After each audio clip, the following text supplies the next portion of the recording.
नमस्कार बच्चों, जय श्री कृष्णा। स्वागत है आपका 11th होम साइंस की क्लास में।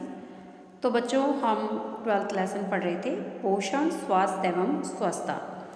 बच्चों, इस लेसन के अंदर हमने पोषण के बारे में पढ़ा था, पोषण से होने वाले लाभ के बारे में पढ़ा था, शिशुअवस्था के दौरान पोषण संबंधी आवश्यकताओं के बारे में भी पढ़ा था, शिशुअवस्था के दौरान कौन कौन सा आहार दिया जाता है उसके बारे में पढ़ा, स्तनपान, पूरक आहार, है ना। पूरक आहार कितने प्रकार के होते हैं ये भी पढ़ा, पूरक आहार किस प्रकार से देना चाहिए बच्चों को ये भी पढ़ा, प्रतिरक्षण क्या होता है, बच्चों को टीके क्यों लगाए जाते हैं, है ना। शिशुओं की पोषण संबंधी आवश्यकताएं क्या है, शिशुओं की पोषण संबंधी समस्याएं क्या है, पूर्व विद्यालय बच्चों की पोषण संबंधी आवश्यकताएं क्या है, पूर्व विद्यालय बच्चों की पोषण संबंधी समस्याएं कौन कौन सी है ना।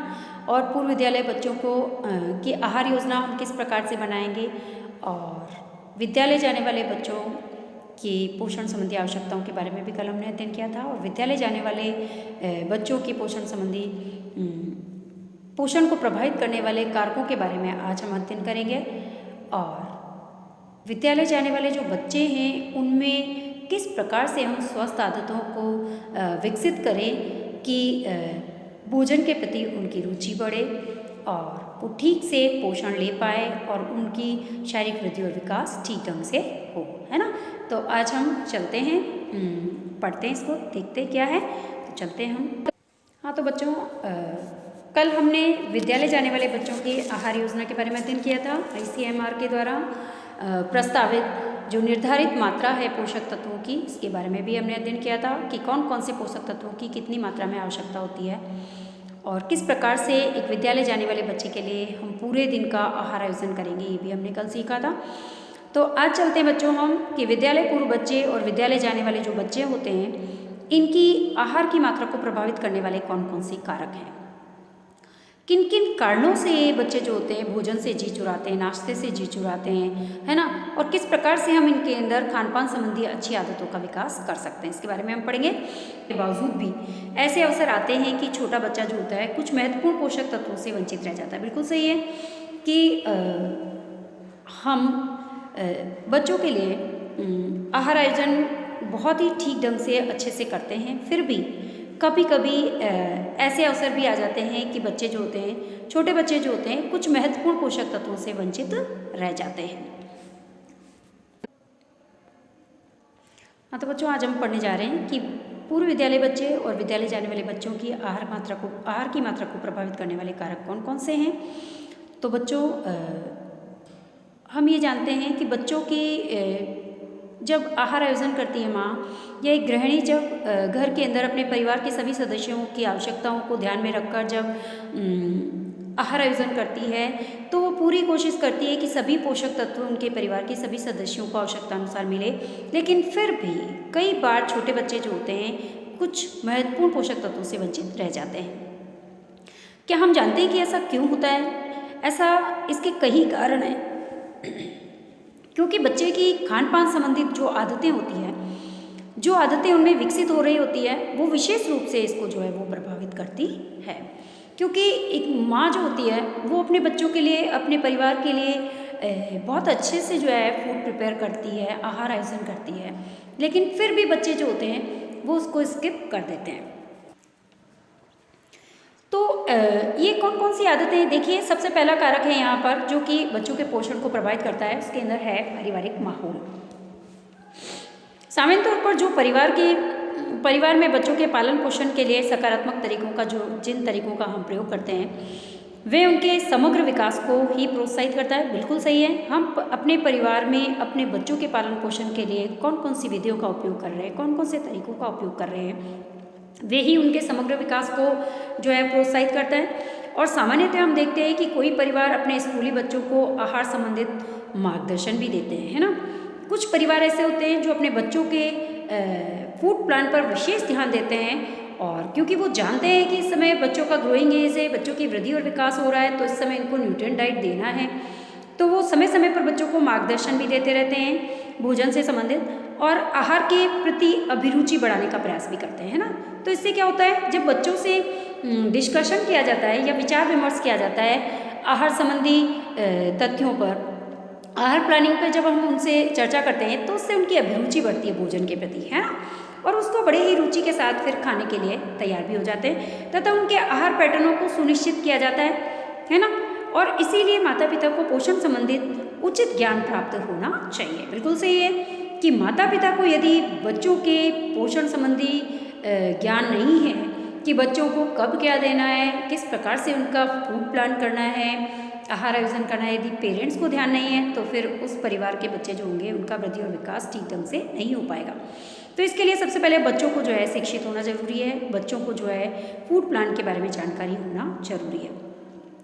बच्चों के आहार योजना बनाने में इस्तेमाल करना चाहिए। बच्चों को भी आहार योजना जब बनाते हैं तो जब हम फूड प्लानिंग करते हैं कि जैसे रात्रि में हम करते हैं कि हमें कल का पूरे दिन का प्लान क्या करना है, तो हम बच्चों को उसमें शामिल कर सकते हैं। कल अपन ब्रेकफास्ट में ये बनाते हैं, कल लंच में ये बनाएंगे, कल ब्रंच में ये मिलेगा, ये बनाएंगे और डिनर में हम ये बनाएंगे।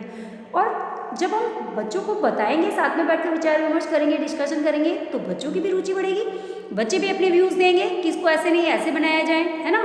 तो बच्चे उसको फिर रुचि लेकर खाएंगे और उनका जो है उत्साह भी बढ़ेगा और सभी पोषक तत्वों का यूज़ भी होगा।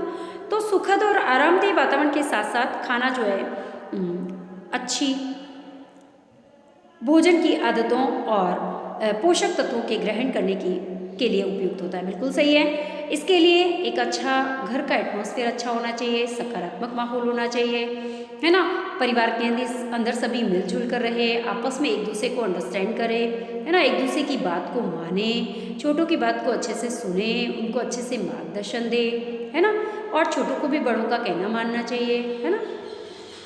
और बच्चों के साथ बैठकर डिस्कशन भी करना चाहिए, विचार विमर्श भी करना चाहिए। यदि परिवार का माहौल अच्छा होगा तो बच्चे जो है भोजन के प्रति उनकी रुचि बढ़ेगी, वो उससे जी ना चुराएंगे और ब्रेकफास्ट से भी जी ना चुराएंगे। वो अच्छे से जो है बैठ कर के जो भी भोजन बनेगा, जो भी आहार आयोजन पेरेंट्स के द्वारा, मम्मी के द्वारा किया जाएगा, वो उससे रुचि लेकर खाएंगे और उनमें पोषक तत्व उनके शरीर को मिलेंगे और जिससे उनकी वृद्धि और विकास अच्छे से होगा। तो बच्चों के पोषण को प्रभावित करने वाला सबसे पहला कारक है पारिवारिक माहौल, वो हमें अच्छा बनाकर रखना चाहिए। फिर चलते हैं बच्चों संचार के माध्यम। संचार के माध्यम भी जो है बच्चों के पोषण को प्रभावित करने वाला सबसे इम्पॉर्टेंट कारक है, क्योंकि टीवी के जो विज्ञापन है और उनके लोकप्रिय फिल्मी कलाकार जो होते हैं, जो कि विभिन्न उत्पादों का समर्थन करते हैं, उनका भी जो है बच्चों पर गहरा प्रभाव पड़ता है। अधिक खुलापन होना, अधिक स्वतंत्रता होना, है ना। और इन सबसे ऊपर हम देखते हैं कि आकर्षक नारे जो होते हैं, ये भी हर उम्र के बच्चों को या इस उम्र के बच्चों को बड़े ही आकर्षित करते हैं। तो विज्ञापनों के द्वारा दिए गए जो संदेश होते हैं, उससे भी जो है बच्चे आकर्षित होकर के उन्हीं भोजनों पर ज़्यादा जोर देते हैं, है ना। तो संचार के जितने भी माध्यम हैं, उसके अंदर भी सरकार को भी ध्यान देना चाहिए कि इस प्रकार के ऐड जो है, सभी कंपनियों को भी ध्यान देना चाहिए कि ऐड इस प्रकार की बनाए जिससे कि बच्चे उसकी ओर आकर्षित होए और उस चीज़ को खाने के लिए पौष्टिक तत्वों से युक्त जो भोजन है, उनके विभिन्न प्रकार के ऐड बनाने चाहिए और जिससे बच्चे उनकी ओर आकर्षित हो और उनको रुचि से वो खाना सीखें, है ना। और जिनमें रेशे की कमी होती है, चीनी और वसा, सोडियम की मात्रा ज़्यादा होती है, ऐसे ऐड सारे होते हैं, जैसे कोको कोला का ऐड है ना, कोल्ड ड्रिंक्स का ऐड है, जूसेस का ऐड है ना। ऐसे खाद्य पदार्थों का, मैगी का ऐड है। अब ये इन खाद्य पदार्थों के ऐड देने से क्या होता है कि इनके प्रति रुचि बढ़ जाती है बच्चों की, और इस एज के अंदर बच्चे जो है इनका ज़्यादा यूज़ करते हैं। जब इनका ज़्यादा यूज़ करते हैं, कोल्ड ड्रिंक्स, सॉफ्ट ड्रिंक्स ज़्यादा पीते हैं, तो उसमें सोडियम ज़्यादा होता है, चीनी ज़्यादा होती है ना। मैगी वगैरह ज़्यादा खाते हैं, मैगी है, पास्ता है, बर्गर्स है और पिज़्ज़ा है, ये सब ज़्यादा खाते हैं तो उसमें फ़ैट ज़्यादा होती है, संतृप्त वसा ज़्यादा होती है, जो कि बच्चे को, जिससे बच्चा मोटा होता है ना, मोटापा बढ़ता है, शुगर हो जाती है बच्चों को, हाई ब्लड प्रेशर होता है, मतलब छोटी उम्र के अंदर ही वो विभिन्न प्रकार के रोगों से ग्रसित हो जाते हैं। तो कहने का मतलब ये है कि जो टीवी के जो विज्ञापन है, वो भी बच्चों को विशेष रूप से जो है वो प्रभावित करते हैं। तो इस तरह त्योहारों के दौरान नुकसानदेह चीज़ें मिला करके बनाए गए भोजनों का आकर्षण उन्हें भोजन के बीच में अल्पाहार लेने के लिए विवश कर देता है। इसके साथ साथ त्यौहार पर हम जो है विभिन्न प्रकार की जो है चीज़ें बनाते हैं, जिसके अंदर भी हमें पौष्टिक तत्वों का विशेष रूप से ध्यान रखना है ना। यदि हम मठरी बना रहे हैं तो हम मेथी डालकर मठरी बना सकते हैं, तो इससे वो पौष्टिक भी हो जाएगी, है ना। और हम जो है विभिन्न प्रकार की मिठाइयाँ जब बनाते हैं तो हम बाज़ार से मावा ना लाकर घर में मावा बनाकर हम बना सकते हैं, है ना। घर के अंदर जो हमारी चीज़ें हैं साफ़ सुथरी व्यवस्थित, उन चीज़ों से हम यदि कोई भी चीज़ घर के अंदर विभिन्न पोषक तत्वों से युक्त पदार्थों को मिलाकर बनाते हैं तो बच्चे उससे बड़े चाव से खाएंगे और बच्चों की वृद्धि और विकास भी अच्छे से होगा, है ना। तो नुकसानदेह चीज़ों को मिला करके हमें विभिन्न प्रकार के जो है वो आकर्षक पदार्थ नहीं बनाने चाहिए और न ही बच्चों को खाने के लिए जो है वो देने चाहिए, है ना। ये पेरेंट्स की ड्यूटी है तथा उनके कारण नियमित भोजन के लिए उनकी भूख कम होती जाती है। जब इस प्रकार के नुकसानदेह चीज़ें बच्चे जब ज़्यादा यूज़ करते हैं, तले हुए पदार्थ है ना, समोसे हैं, कचौरी है ना, तली हुई चीज़ें ज़्यादा खाते हैं, मैगी, पास्ता, बर्गर, इस तरीके की चीज़ें जब ज़्यादा खाते हैं, फास्ट फूड ज़्यादा लेते हैं तो इससे क्या होता है, इनकी भूख कम हो जाती है क्योंकि इनसे कैलोरी तो ज़्यादा मिलती है लेकिन पोषक तत्व नहीं मिलते। तो कैलोरी ज़्यादा मिलती है तो उससे क्या होता है कि इनकी भूख जो होती है वो कम हो जाती है ना। और एक अनुकूल पारिवारिक पर्यावरण होने से इस मुद्दे से निपटने में मदद मिलेगी। कहने का मतलब ये है कि संचार के माध्यमों को भी विशेष रूप से ध्यान रखना चाहिए कि ऐसे खाद्य पदार्थों के विज्ञापन वो दे जिससे कि बच्चे जिनमें जो है सभी प्रकार के पोषक तत्वों से युक्त आहार हो और जिससे बच्चे उनकी ओर आकर्षित हो और वो उसे चाव से खाना सीखे। इसके साथ साथ पेरेंट्स को भी ध्यान देना चाहिए कि बच्चों को जो है मोटिवेट करना चाहिए, उनको सही मार्गदर्शन देना चाहिए कि कौन से पदार्थ आपके लिए ठीक है और कौन से नहीं है ना। किन पदार्थों को लेने से हमें ज़्यादा फायदा है, किन पदार्थों को लेने से हमें नुकसान है, तो तभी बच्चे उसकी ओर आकर्षित होंगे। तो संचार के माध्यम भी जो है बच्चों के पोषण को प्रभावित करने वाले सबसे बड़े कारक है। अब देखिए विशेष कारक है हमारा मित्र मंडली, जो कि पोषण को विशेष रूप से प्रभावित करता है। जैसे ही बच्चा विद्यालय में प्रवेश करता है तब वह हम उम्र वाले मित्र जो है समूह से मिलता है ना। और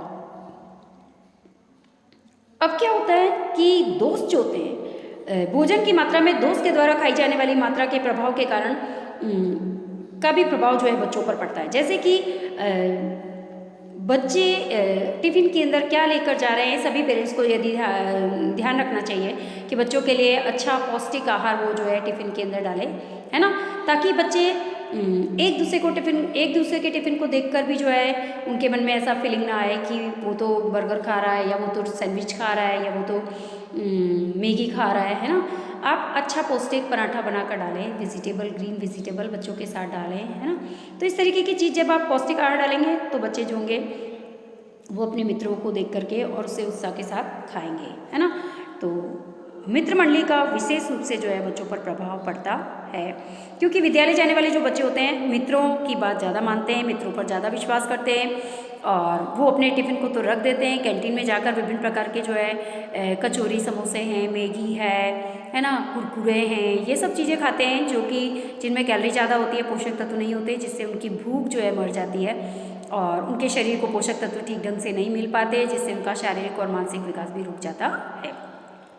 तो हम कह सकते हैं कि बच्चों के अंदर विद्यालय जाने वाले बच्चों पर पेरेंट्स को विशेष रूप से जो है वो ध्यान रखना चाहिए, है ना, और उन्हें समय समय पर मार्गदर्शन करते रहना चाहिए। और विशेष रूप से विद्यालय जाने पर टीचर्स को भी जो है अपने बच्चों पर ध्यान रखना चाहिए, अपने स्टूडेंट्स पर ध्यान रखना चाहिए। जब भी लंच होता है तो टीचर जो है वो क्लासरूम के अंदर रहे, अपने बच्चों के टिफ़िन चेक करे, है ना, बच्चों को सही मार्गदर्शन दे, किन किन चीज़ों को खाने से क्या क्या पोषक तत्व मिलते हैं, इस पर चर्चा भी करें, विचार विमर्श करें बच्चों के साथ, ताकि बच्चे उस चीज़ को खाने के लिए आकर्षित हो और वो अपने पेरेंट्स से कहे और पेरेंट्स उनको वो चीज़ बनाकर दे, है ना। तो कहने का मतलब तो सही मार्गदर्शन देना चाहिए ताकि बच्चों का वृद्धि और विकास ठीक ढंग से हो। अब देखिए बच्चों, सामाजिक और सांस्कृतिक प्रभाव, यानी कि प्रत्येक क्षेत्र का अपना विशिष्ट भोजन का स्वाद होता है। बिल्कुल सही है, सभी क्षेत्रों के अंदर अलग अलग प्रकार के भोजन बनते हैं, उनका स्वाद भी अलग अलग होता है ना। और प्राय परिवार युवा बच्चों को वही भोजन परोसता है जो कि बड़े लोग खाते हैं। बिल्कुल सही है, बच्चों को वही भोजन परोसा जाता है जो घर में बनता है और जो बड़े खाते हैं वही छोटे खाते हैं, तथा परिवार के साथ खाने से बच्चों को अपने क्षेत्र अथवा अन्य क्षेत्र के भी विशिष्ट भोजन खाने के लिए प्रोत्साहन मिलता है। बिल्कुल सही है, जब आप बच्चों को कहने का मतलब ये है कि बच्चों को जब भी भोजन करें तो अपने साथ लेकर बैठें, साथ लेकर बैठेंगे तो बड़ों को देखकर बच्चे भी जो है उस भोजन को खाने के लिए प्रेरित होंगे, उनकी रुचि बढ़ेगी, वो चाव से खाएंगे, है ना। और उदाहरण के रूप में भारत, अब देखिए जैसे बच्चों को अपने क्षेत्र तथा अन्य क्षेत्र के विशिष्ट भोजन खाने के लिए भी प्रोत्साहन करना चाहिए। बिल्कुल सही है, कोई ज़रूरी नहीं है कि आप राजस्थान में रहते हैं तो दाल बाटी और गट्टे की सब्जी ही खाएंगे, दाल बाटी चूरमा ही ज़्यादा पसंद करेंगे। ठीक है, आपका वो खान पान है ना। और लेकिन फिर भी हम गुजराती फूड भी खा सकते हैं, हम साउथ इंडियन फूड भी खाना चाहिए हमें। इडली सांभर डोसा जो आपका दक्षिण के अंदर साउथ के अंदर जो बनता है वो भी हमें बनाना चाहिए, खाना चाहिए, है ना। और दक्षिण राज्यों में रहने वाले जो बच्चे होंगे वो उत्तरी भारत में रहने वाले, जैसे वहाँ के पराठे हैं, राजमा हैं, चावल है ना, इसको भी पसंद करें। तो ये सब चीज़ें भी पेरेंट्स को ध्यान रखना है कि घर के अंदर सभी प्रकार का आहार आयोजन इस प्रकार से करें कि उसके अंदर सभी क्षेत्रों के फूड को जो है सम्मिलित किया जाए, ताकि बच्चे जो है सभी क्षेत्रों के फूड से अवगत हो और उसको खाने का लुत्फ उठा सके, है ना। तो इससे उन पर सामाजिक और सांस्कृतिक प्रभाव भी पड़ता है। तो हम कह सकते हैं कि बच्चों के पोषण पर इन सब चीज़ों का ध्यान रखना चाहिए। फिर आती है अनियमित भूख। देखो हम देख सकते हैं कि बच्चा एक भोजन अच्छी तरह से खा सकता है जबकि उसके साथ दूसरे खाद्य पदार्थ को मना कर सकता है। बिल्कुल सही है, बच्चा एक भोजन अच्छे से खा लेगा लेकिन दूसरे खाद्य पदार्थ उसको दिए जाएंगे तो वो मना भी कर सकता है। तो इससे चिंता नहीं होनी चाहिए, क्योंकि ये एक अस्थायी मनोदशा है तथा यदि उनको प्रलोभन दिया जाए, दंड दिया जाए, कठोर नियम उनके ऊपर लागू नहीं करने चाहिए। ठीक है, क्योंकि इससे उनकी भूख गायब हो जाएगी। समझ में आ गया? क्योंकि बच्चा जब भोजन करता है तो एक ही चीज़ को अच्छे से खाता है, तो जब आप उसको साथ में लेके बैठोगे और सभी चीज़ आप भी खाओगे तो बच्चा आपको देखकर वो सभी चीज़ें यूज़ करेगा, है ना। और उसकी भूख भी नहीं मरेगी, उसकी भूख खुलेगी, है ना, उसको पोषण मिलेगा अच्छे से। लेकिन अकेला बैठ के खाएगा तो एक ही चीज़ खा लेगा और दूसरी चीज़ हम रखेंगे या उसको देंगे तो उसको खाने से मना करेगा। और जब हम उसको डांटेंगे या फिर उसको दंड देंगे, है ना, या उसको प्रेशराइज करेंगे या कोई लालच देंगे तो उससे क्या होगा कि उसकी भूख मर जाएगी। वो खाएगा तो सही लेकिन उसको ठीक ढंग से पोषण नहीं मिलेगा, क्योंकि उसको रुचि से नहीं खाएगा, है ना। तो हम कह सकते हैं कि अनियमित भूख जो होती है ये भी बच्चे के पोषण को प्रभावित करती है। तो इस प्रकार से हमने देखा कि विद्यालय जाने वाले बच्चे और पूर्व विद्यालय बच्चे जो होते हैं इनके आहार को प्रभावित करने वाले कारक पारिवारिक माहौल है, संचार के माध्यम, मित्र मंडली, सामाजिक और सांस्कृतिक प्रभाव और अनियमित भूख भी होती है। अब यहाँ पर प्रश्न भी बनता है बच्चों कि विद्यालय जाने वाले बच्चों के आहार को प्रभावित करने वाले कौन कौन से कारक हैं, तो आप बता सकते हैं आराम से। अब चलते हैं आगे। देखिए बच्चों, विद्यालय जाने वाले जो बच्चे हैं इन बच्चों के अंदर कुछ स्वस्थ आदतों का विकास हमें करना चाहिए। अब कौन कौन सी स्वस्थ आदतों का विकास हमें करना चाहिए? सबसे पहले खान पान की अच्छी आदतें उनमें विकसित करनी चाहिए हमें, ये हमारी ड्यूटी है ना। तथा इस उम्र के बच्चे जो होते हैं कभी कभी ज़्यादा टीवी देखते देखते एक ही जगह पर चिपके बैठे रहते हैं और कोई शारीरिक कार्य नहीं करते हैं, है ना। तो राधा के पास इस जैसी समस्या का एक समाधान है कि वह बाउल भर कर के फल और सब्जी तैयार करती है और उसमें ढेर सारे सलाद के पत्ते और सूखे मेवे, अंकुरित उबले हुए चने, भाप के द्वारा पकाई गई फलियां, गाजर, टोफू तथा पनीर के टुकड़े होते हैं और यह आकर्षक रूप से सजी होती है तथा इसे भरपूर मात्रा में परोसती है। और वो कहती है कि वह उन्हें काल्पनिक नाम देते हुए मिश्रण में अदला बदली करती रहती है। कहने का मतलब ये है कि बच्चों के अंदर खान पान संबंधी अच्छी आदतों का विकास करने के लिए हम जो है जब भी बच्चे इस उम्र के बच्चे जो होते हैं वो ज़्यादातर टीवी देखते देखते ही खाते हैं और टीवी देखते हैं तो लगातार 1-2 घंटे बैठे बैठे देखते रहते हैं ना। तो उस समय हम जो भी हमें खिलाना है बच्चों को तो हम उनको जो है पौष्टिक तत्वों से युक्त आहार जो है बना करके बाउल में डाल करके और बच्चों को दे सकते हैं, जिससे कि उनके अंदर खान पान की अच्छी आदतों का विकास हो सकता है। फिर शारीरिक गतिविधि के लिए प्रोत्साहित करना, यानी कि स्वस्थ खान पान और शारीरिक गतिविधि एक साथ चलती है। यदि स्वस्थ खान पान होगा तभी जो है शारीरिक गतिविधि ठीक ढंग से होगी, है ना। हाँ, तो हमारी मांसपेशियाँ ठीक ढंग से कार्य कर पाएगी। तो इसके लिए हमें बच्चों को जो है एक्सरसाइज, योग और विभिन्न प्रकार के खेल खेलने के लिए जो है वो प्रेरित करना चाहिए। कम से कम 45 से 60 मिनट तक उनको जो है 45 से 60 मिनट या फिर हम कह सकते हैं कि 15-20 मिनट जो है डेली उनको जो है खेल खेलना चाहिए या फिर एक्सरसाइज करनी चाहिए या योग करना चाहिए, जिससे कि उनका शरीर स्वस्थ रहे।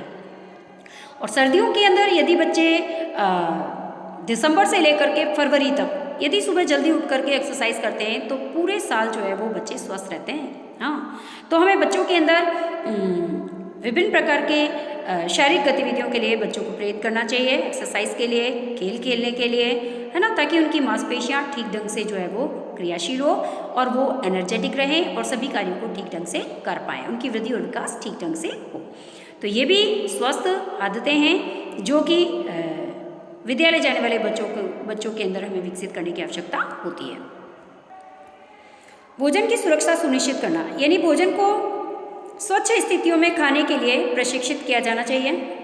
और बिल्कुल सही है, बच्चों को स्वस्थ स्थितियों में खाने के लिए प्रशिक्षित किया जाना चाहिए, यानी कि खाने से पूर्व हाथ धोना, खाने के बाद हाथ धोना, नाखून कटे हुए होने चाहिए, है ना, और खाने से पहले फल और सब्जियों को अच्छे से धोकर फिर यूज़ में लेना, है ना, आया समझ में। तो इसी तरीके से इन स्वस्थ आदतों को यदि हम बच्चों के अंदर सुनिश्चित करेंगे तो बच्चों की आदत वैसी ही बन जाएगी और वो हमेशा किसी भी चीज़ को खाने से पहले हैंड वॉश करेंगे और खाने के बाद भी हैंड वॉश करेंगे और नियमित रूप से अपने नेल्स भी कटे हुए रखेंगे, है ना।